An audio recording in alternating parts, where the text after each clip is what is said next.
తిరుపతి జిల్లా ఏర్పేడు మండలం గుడిమల్లం ఆలయానికి వెళ్లేందుకు కొత్త రోడ్డు మార్గానికి గుడిమల్లం చైర్మన్ బత్తల గిరిబాబు శ్రీకారం చుట్టారు. ప్రపంచంలోనే ప్రాముఖ్యమైన మొదటి శివాలయంగా గుడిమల్లం ఆలయానికి విపరీతమైన క్రేజ్ ఉందని, ట్రాఫిక్ నియంత్రణ కోసం స్వచ్ఛందంగా రైతులు మరియు గ్రామస్తుల సహకారంతో రోడ్డు మార్గాన్ని ప్రారంభించినట్లు గిరిబాబు వెల్లడించారు.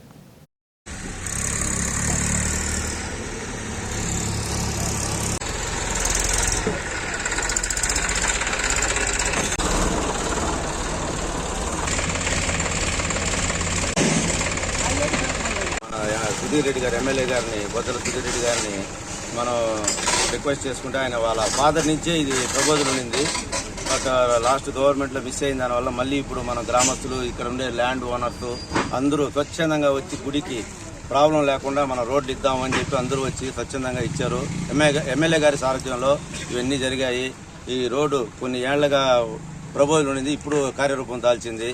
అలాగే గుడి చైర్మన్ గిరినాయుడు గారు, వీళ్ళందరూ గ్రామస్తులు, అదేవిధంగా పాపనాయపేట గ్రామస్తులు కానీ అన్ని విలేజ్లు దారిలో వెళ్లే గ్రామస్తులు అందరూ కూడా, అర్జున్ బాబు, కిష్టప్ప మొదలి, పాపనాయపేట తెలుగుదేశం లీడర్లు అందరూ కానీ, ఏ పార్టీ అయినా కానీ అందరూ సహకారంతో అందరిది ఉంది ల్యాండ్.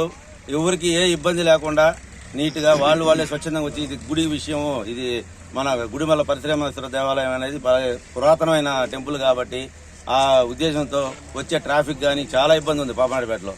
ఇది ఎప్పటి నుంచో సమస్య ఉంది కాబట్టి ఎమ్మెల్యే గారికి రిక్వెస్ట్ చేసుకుంటే ఎమ్మెల్యే గారు వచ్చి రెవెన్యూ వాళ్ళని అందరినీ పంపించి సర్వే చేసి అందరి ఆధ్వర్యంలో ఇది ప్రతి ఒక్కరు ఏ పార్టీ ఆ పార్టీ లేదు ప్రజలందరి సహకారంతో ఈ రోడ్డు స్వచ్ఛందంగా వదిలేరు, స్వచ్ఛందంగా వేస్తున్నాం. ఎన్ని మీటర్లు సార్ ఇది?